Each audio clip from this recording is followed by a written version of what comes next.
إذن اصبري، أنت مصابة بمرض اصبري، ابتليت بزوج سيء اصبري، قدر الله أن وقع عليك الطلاق اصبري، قدر الله أن مات الزوج اصبري، أنت مبتلى بالعين أو السحر أو الحسد أو قلة المال أو عدم الوظيفة أو عدم الزواج اصبري.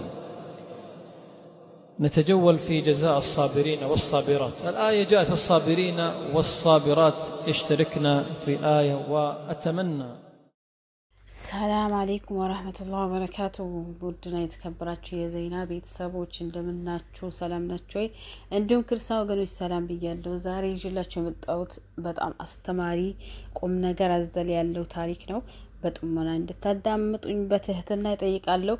እንዲሁም ደግሞ ሀሳብ አስተያየታችሁን ኮሜንት ስር እንድታስቀምጡ እጠይቃለሁ በዚህ ታሪክ ማለት ነው። አንድ ሁለተኛ ነገር ደግሞ ሲቀጣጥል ሼር ያላደረጋችሁ ሰብስክራይብ ላይክ ያላደረጋችሁ እያደረጋችሁ አበረታቱኝ። አይከፈልበትም ውዶቼ። እና ወደ ታሪኩ እንሂድ ማለት ነው። አንድ ጊዜ ያው የተከሰተ ታሪክ ነው። ያ ምንድነው?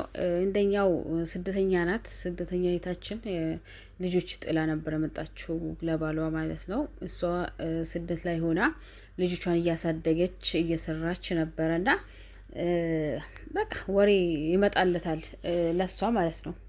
ወሬ እንደዚህ ከከለ ያየ ነው እንደዚህ ሆነ እንደዚህ ያደረግን ምናምን እያሉ በቃ አላ ወዶ የሚመስሉ ግን ጠላቶች ሞልተዋሉ ማለት ነው። እና እነዛ ሰዎች ምን ያክል ነው አምነናቸው እኛ ከቅርብ ሰው ከባል የመሰለ ማለት ነው። ለሴት ልጅ ባሏ በጣም ክብሯ ነው ብታቅ ማለት ነው። ወላሂ ባል ያላት ሴትና ባል የሌላት ሴት አወዳድሩ ብትባሉ አሁን በሰፈርም ደረጃ ክብር የሚሰጣት ለየትኛው እንደሆነ ታውቃላችሁ አይደል? የኛ ማህበረሰብ ደግሞ የሆነ የወረደ አስተሳሰብ ነው ያለው። ስለዚህ ባልሽን ለማንም እያነሳሽ ጋጥ ወጥ ለሆነ ሰው እያስጀነጀንሽ ያለሽ ይሄ ግን ይሄ መልእክት ላንቺ ይሆናል ማለት ነው። ባላችሁን አንስታችሁ ለማንም እንትን ጀንጅኝ ውስጥ ፈትሽ ውስጥ ሱብሃንአላህ። እኛ እኮ ሰዎች ነን። ከብረዚገት ከሰው ምንድነው ስህተት አይጠፋም። ያ ሰው ባሏን ቢሆን አንድ ቀን ተሳስቶ የሆነ ነገር በቃ እንትን ሰው ነው በቃ ሰው ነው አይደለ?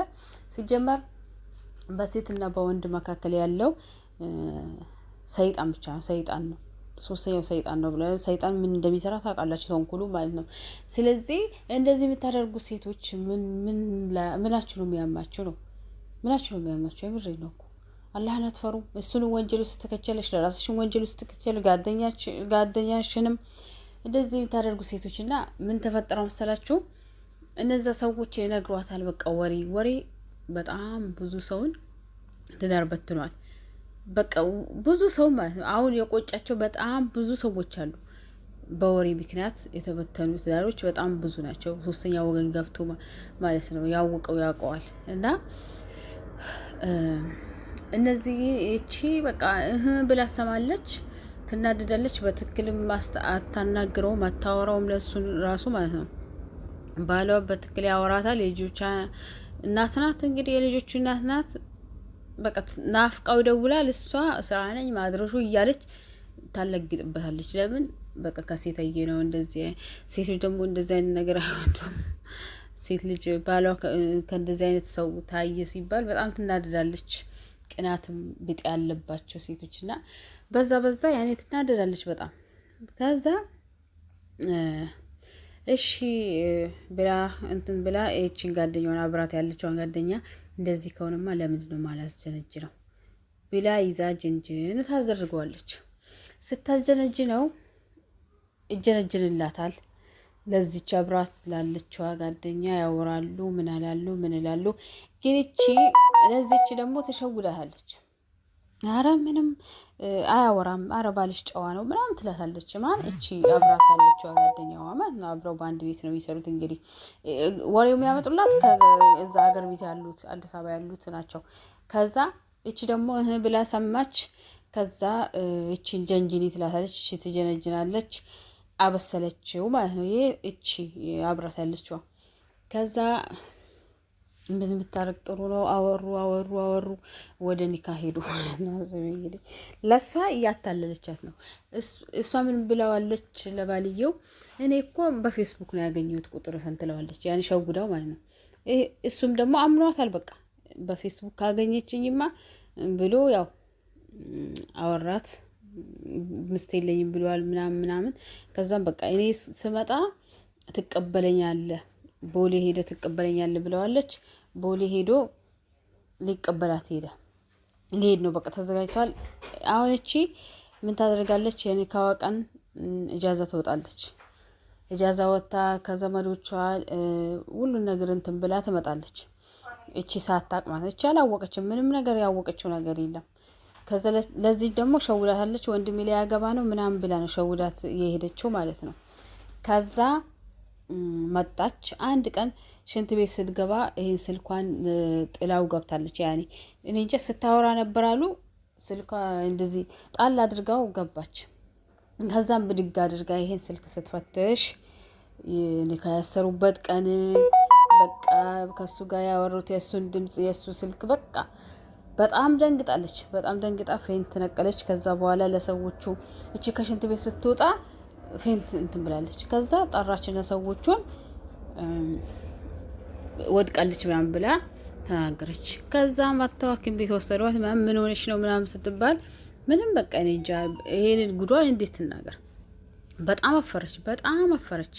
እንዴት ብላ እኔ ባሌን ሊያስደነጅ ስልክ ሰጥቻለሁ ብላ ታውራ ማለት ነው። በጣም ተናደደች። በቃ ይገላታለሁ ብላ ጣላሉ። በቃ ዝም ብለው ጣላሉ። ምንድነው ችግራችሁ ምናምን ያው ለሰዎቹ አይናገሩም። በቃ ምንም አይደለም እያሉ ከዛ በቃ ሲያወሩ ስልክ አጠላለፍ ደግሞ እንትን ትላለች። እቺ ደግሞ መረጃ ሰበሰበች ያዘችው። አላከችለት መምለሱም እቺን በቃ ሰው መከራት። ጓደኞቿም እዚህ ያሉት ምናምን መክሯት እንደዚህ እንትነት በያት በትይ ተዳርሽን ያው መቼም ሀቅሽ ዞሮ አንቺ ጋር ይመጣል። በቃ ዝም በይ አንቺ እሱ መረጃው ምንም አትላኪ ብለው መክሯት። እሺ ብላ እሷም ተነስታ ሻንጣዋን አዘጋጅታ ምናምን እቺ ስትዘጋጅ መስቺል አሁን ሊቀበላት ነው እንግዲህ የመጀመሪያ ሚስቱን ትቶ እቺን ሊቀበል ነው። ያው እቺ እዚህ ትፈጋለች፣ እሱ ሊቀበላት ነው እቺ።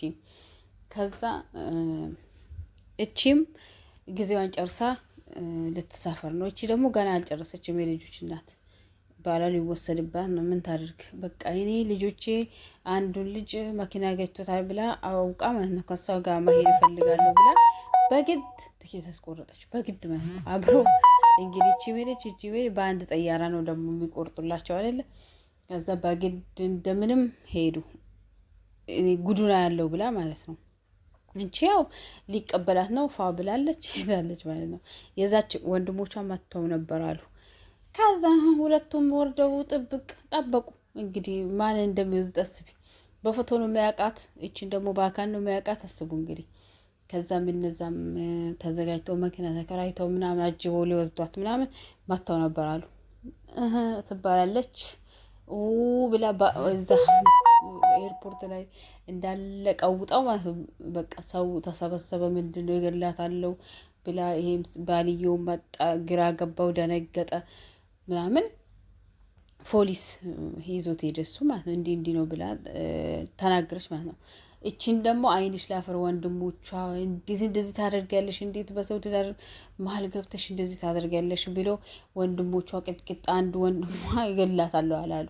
እንዴት እንደዚህ አይነት ነገር ልታደርግ ትችላለች? በቃ ያው ስልክ ጠልፋ ያ የሚያወሩትን መቼ እንደሚመጡ መጥቶ እንደሚጠብቃት ሁሉ ነገር ስለሰማች እሷ ደግሞ ታነስታ ያው እነሱ የሚያወሩትን ታውቃለች።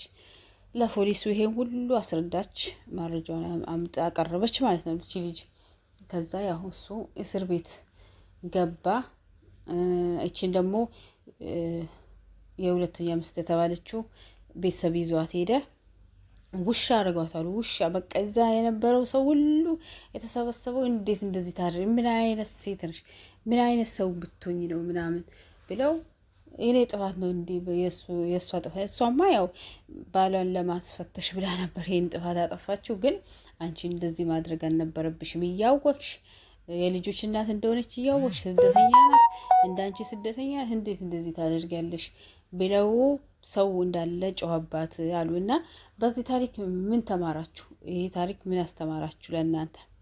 የምር ነው፣ በጣም አስተማሪ ታሪክ ነው።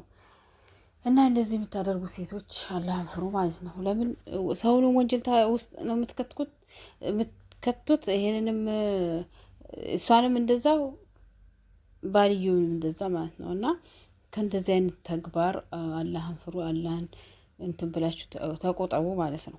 ይሄ በጣም መጥፎ ነገር ነው የምር። ለምን ባልሽም ካላመንሽው ለምን አገባሽው? ካላመንሽው ለምን ትተሽው መጣሽ? አብረሽ አትቀመጪም እዛ? እሱ ግዴታው ነው ሰርቶ ማብላት አለበት አይደል? ስለዚህ ኢንሻአላህ በዚህ ያበቃል።